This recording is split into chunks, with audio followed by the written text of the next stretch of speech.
Assalamualaikum warahmatullahi wabarakatuh. Alhamdulillahirabbil alamin. Wassalatu wassalamu ala asyrofil anbiya'i wal mursalin sayyidina wa maulana Muhammadin wa ala alihi wa sahbihi ajmain. Salam rahayu, salam sejahtera untuk kita semuanya. Salam, Om Swastiastu, Namo Buddhaya, salam kebajikan, Boy Gede. Bersama saya Mbah Roto dengan mengulas kembali uraian ilmiah tinggi tentang metodologi metafisika tasawuf eksakta ilmiah. Sesungguhnya orang-orang yang beriman itu adalah mereka yang apabila disebut nama Allah, gemetarlah hati mereka, dan apabila dibacakan ayat-ayatnya, maka bertambahlah iman mereka, dan hanya kepada Tuhan mereka mendekatkan diri. Al-Anfal ayat 2. Jadi masih saja orang itu berpendirian, berprinsip bahwasanya iman itu hanya sebatas dipercaya saja. Dipercaya, beryakin dengan sepenuh hati, diucapkan dengan lisan, kemudian diperbuat dengan akhlak kita. Hanya sebatas itu. Bahkan ada lagi, bahwa iman itu sebuah pembenaran dalam qalbu, dan masih banyak lagi. Padahal contohnya ya, dalam Islam itu rukun iman itu ada 6. Iman kepada Allah, iman kepada rasul-rasul Allah, iman kepada malaikat Allah, iman kepada kitab-kitab Allah,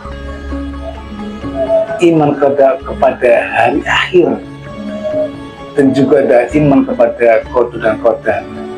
Nah, iman ini mereka ketika ditanya apa itu iman, jawabnya hanya sekedar percaya saja.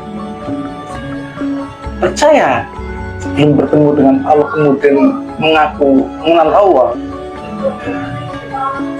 Percaya bahwa Rasul semua itu yang diturunkan oleh Allah Ta'ala, selain Rasulullah Muhammad, Rasul Isa atau Yesus atau yang lainnya. Percaya kitab-kitab Zabur, Taurat, Injil, Al-Quran diturunkan oleh Allah Ta'ala. Sudah belajar Zabur, Injil, Taurat? Tidak jelas. Itu artinya dari situ aja kalian tidak percaya. Artinya kita percaya hanya sekedarnya saja, tanpa pernah dibuktikan. Paling-paling jawabnya kata si Anu, Kiai Anu, paling top itu. Kemudian kata si kitab, kata hadis, kata dalil, paling juga itu. Padahal dahulu ya, ada seorang Badui yang menyatakan kepada Rasulullah Muhammad ketika sedang berada di depan para sahabatnya, menyatakan, "Ya Rasulullah Muhammad, saksikanlah aku beriman kepada engkau." Apa kata Rasulullah Muhammad? Belum, engkau belum beriman kepadaku. Iman belum masuk dalam qalbumu.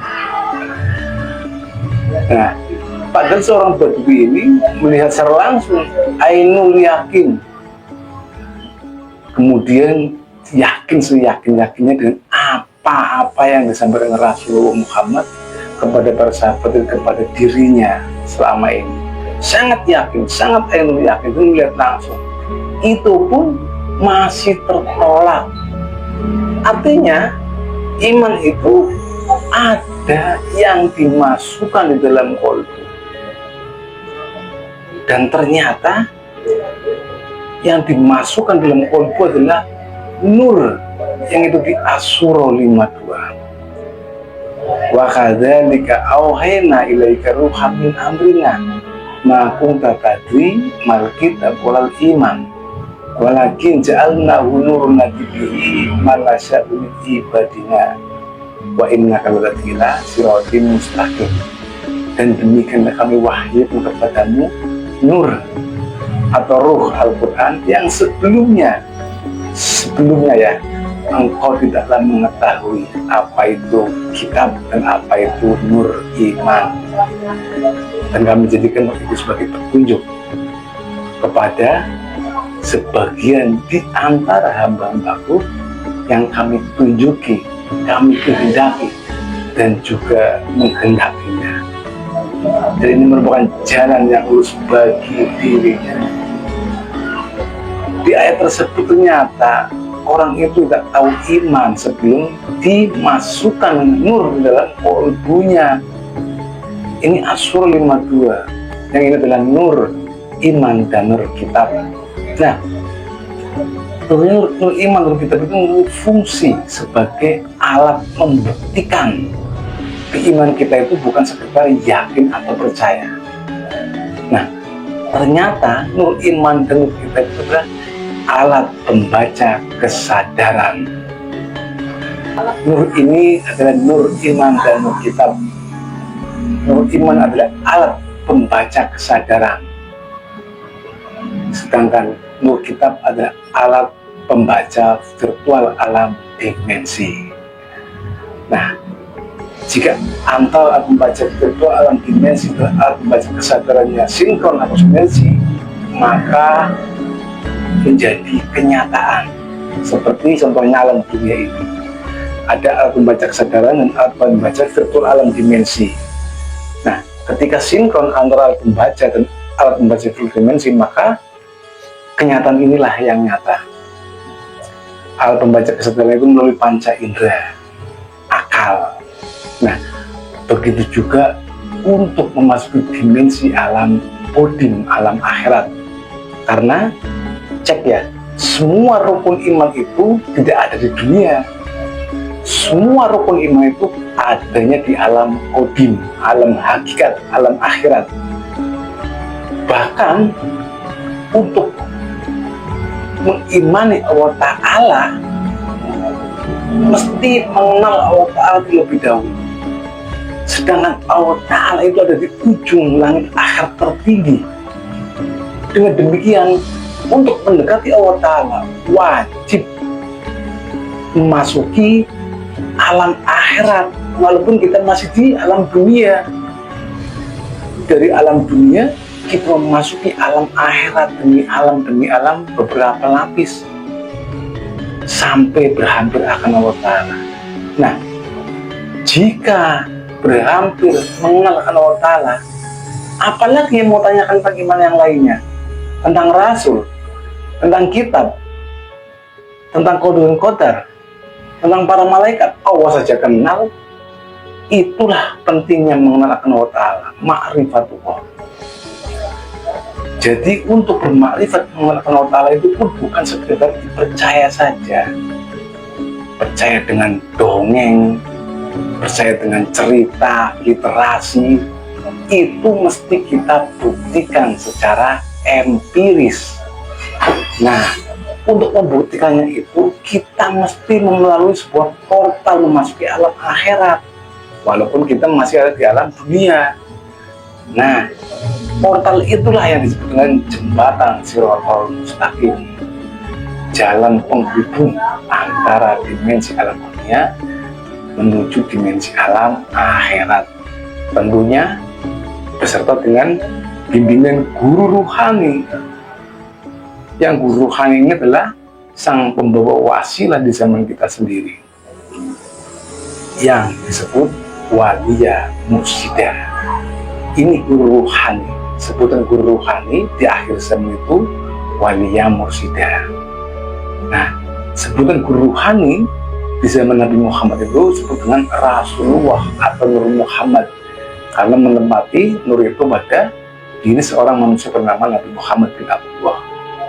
Nur ini pula, guru rohani ini, sebutannya dulu sebelum Nabi Muhammad itu adalah Roh Kudus, menempati pada wadah jasad manusia bernama Yesus atau Isa Al-Masih.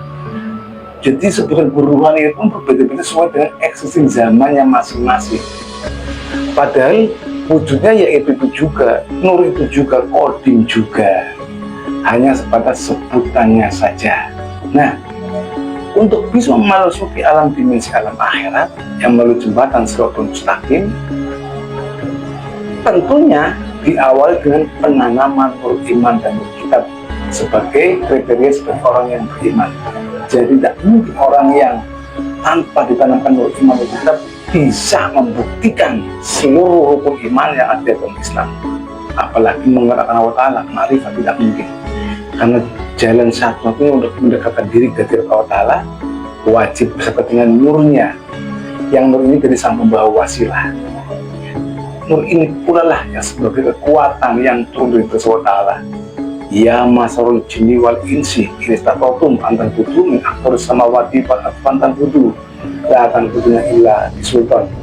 Tidak ada satu dari golongan jin dan manusia yang mampu menembus penjuru bumi dan langit tanpa beserta dengan kekuatan Allah. Ini adalah faktor tak terhingga, al-buraq. Nah, jadi tidak mungkin manusia bisa mengenalkan Allah Ta'ala tanpa menggandeng faktor tak terhingga. Nabi Muhammad saja menggandeng faktor tak terhingga, disebut dengan al-buraq. Begitu juga kita sebagai umatnya menggandeng faktor tak terhingga yang disebut al-buraq, yaitu nurnya yang dimiliki Allah Ta'ala. Nah, jadi orang yang beriman adalah orang yang telah mendapatkan nur iman dan nur kitab Asy-Syura 52. Tanpa itu sampai kapanpun tidak akan pernah sampai di hadirat Allah. Tidak mungkin bisa mengenalkan Allah Ta'ala. Jangan mengenal Allah Ta'ala, ibadah apapun tidak akan sampai, hanya karena di dunia. Gak bisa nyebrang, tidak. Bagaimana mau nyebrang? Tidak punya kekuatan yang turun dari Allah Ta'ala, yang itu nur yang turun dari Allah Ta'ala. Nah, inilah pentingnya ditanamkannya nur iman dan nur kitab pada saat baiat, baptis, inisiasi. Demikian ya. Ini adalah tentang orang yang beriman itu adalah mereka yang apabila disebut nama Allah gemetarlah hati mereka, dan apabila dibacakan ayat-ayatnya bertambahlah iman mereka, dan hanya kepada Tuhan mereka mendekatkan diri. Ini adalah tentang praktik metode nikotin tarekat Naqsabandi Akhlaqul Saudara. Salam kebahagiaan agama tauhid, salam kerukunan umat beragama, salam takdim marifat illahi antar maksudi wa ridho. Wassalamualaikum warahmatullahi wabarakatuh.